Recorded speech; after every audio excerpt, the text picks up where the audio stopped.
Hello, hello, hello, and welcome to Today. So, what I want to talk about today is one of the symptoms of MS that people don't talk about enough, and that's memory loss. And that's something that I deal with on a daily, and that's one of those invisible diseases. You can't see that a person has memory loss. So, I don't know, I'm trying to remember. I don't remember how I figured out.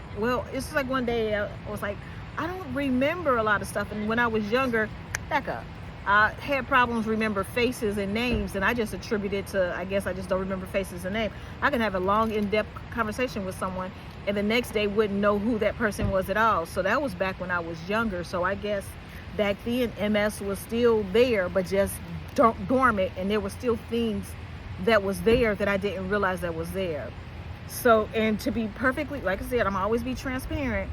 I only have a handful of memories of childhood, adulthood, high school, and I've gave birth to 4 kids, and I have no memory of giving birth to any of my children. None whatsoever. No hospital room, nothing. And I got a handful of memories of my kids when they were younger. That's hard. And that's something that many people don't talk about. So what most people think about MS, they think about difficulty walking, numbness, fatigue, or vision problems. But many of us also struggle with something that's invisible, our memory. So I do remember when it first started happening to me. Like, aside from just realizing I did not have a lot of memories. I walk into a room, completely forget why I was there. I lose my train of thought in the middle of a conversation. I forget names, appointments, even things people had just told me. And when I would go to church and someone would ask me to, about the sermon, I could not recall it at all. Even though it was good, I was there, I was present, but I could not recall it at all. Like I wasn't even there. So I started to doubt, like, what is wrong with me? So if you've ever experienced that, you know how frightening it can be. Your mind immediately goes to the worst possible place. Am I getting dementia? Is it Alzheimer's? Am I losing myself? The fear is real, and it can be devastating. The good news is that cognitive changes, including memory problems, are actually common with MS. So many of us deal with it. That doesn't mean you have dementia. Your brain is simply processing information differently because of the disease. It doesn't make you less intelligent.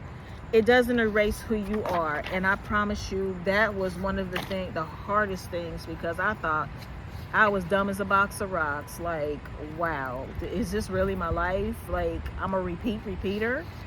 So now, while memory loss can be incredibly frustrating, I've learned that sometimes we have to laugh instead of cry. So remember, we're always going to find the good in everything. We're always going to find the upside. So believe it or not, there are a few unexpected blessings. So here's mine. For example, it is hard for me to hold a grudge. I'll go to bed upset at my husband, mad as I'll get out. But then when I wake up the next morning, and I completely forgot that I was supposed to be mad.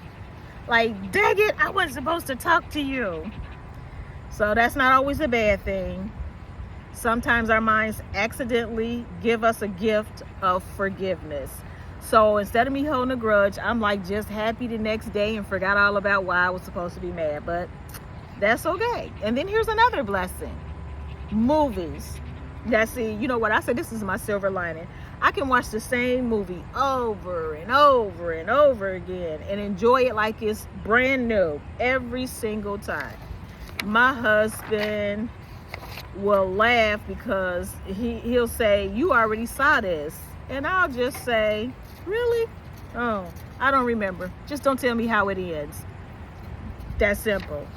So sometimes I even surprise myself. I mean, hey.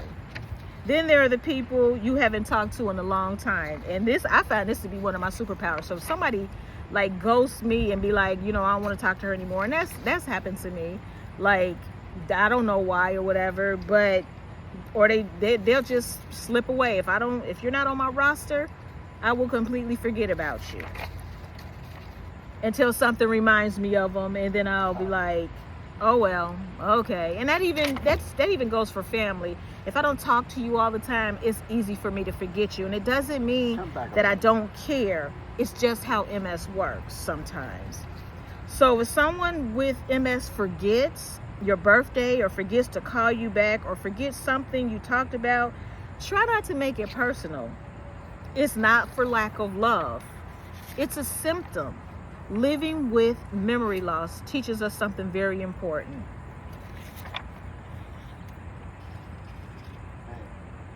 Write things down.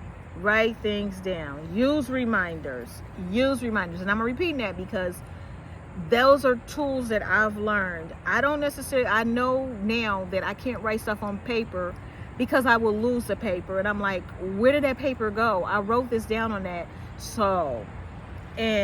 But there are tips. So laugh at yourself when you can. And I do that a lot. Give yourself grace when you can't remember. And don't let your memory convince you you're losing your worth. Your brain may work differently today than it did yesterday, but your values has never changed. MS can change the way we remember. It can never change who we are. And remember, we are stronger together.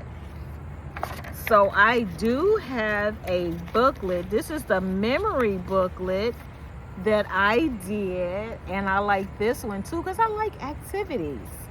So in this memory booklet, it's just going to give you tips on your toolkit, your memory toolkit. What is in your toolkit? You can see Post-it notes, your phone. I mean, different things to help you remember. So it's different things. So it's like, use your phone. Like, do things like set a reminder. Even use Alexa. And sticky notes, on the door, because there's been times where I've left the stove on, and the sticky note on the door would have helped me remember, check the stove, check the oven, because I will completely forget I'm cooking. And there are times where I'll set a reminder for Alexa, say like if I'm baking cookies, and I know if I sit down and start something else, I'm going to forget that I'm baking cookies. So I say, Alexa, remind me in 15 minutes to turn the cookies off, or something like that, because I will definitely forget. So I have some memory games in here as well. So this is like a grocery game where you look at the words, you say the words, and then you cover them up, and you have to remember what words were there. And then this is like match the picture. And then you just like kind of picture match. So and then it's got fill in the missing words, and it even has a memory maze. So it's just different games to keep your mind sharp. And then my memory wins. So this is like for at the end of the day, like, hey, I had a good day. Today I remembered, and I am proud because, and these are pages that you can copy and just, reuse them. So that way, if you're having a good day, you can write down, and you can always look back and see what it is that, what you remembered. And then it has positive affirmations at the back, because you always have to affirm yourself. I am patient with myself. My brain is doing its best. So I am learning every day. So these are things that will help with your memory and give you some tips and tricks to keep things, in the forefront of your brain. So this book, of course, is $5 as well, and I will attach the link. And if you want to just copy it yourself, just send me a message, PDF me, please, and I will definitely PDF you. All I need is your email, and you can print it out yourself. So as always, we are in this fight together. You are never alone. And thank you for spending this time with me. And if this encouraged you, please share with someone else. And also subscribe. Tell a friend who has MS. Tell family members, because this information will help them as well and put things in perspective as far as what we're going through without you even saying anything. It's someone else saying it, so maybe they might receive it better. So I got you, okay? Bye.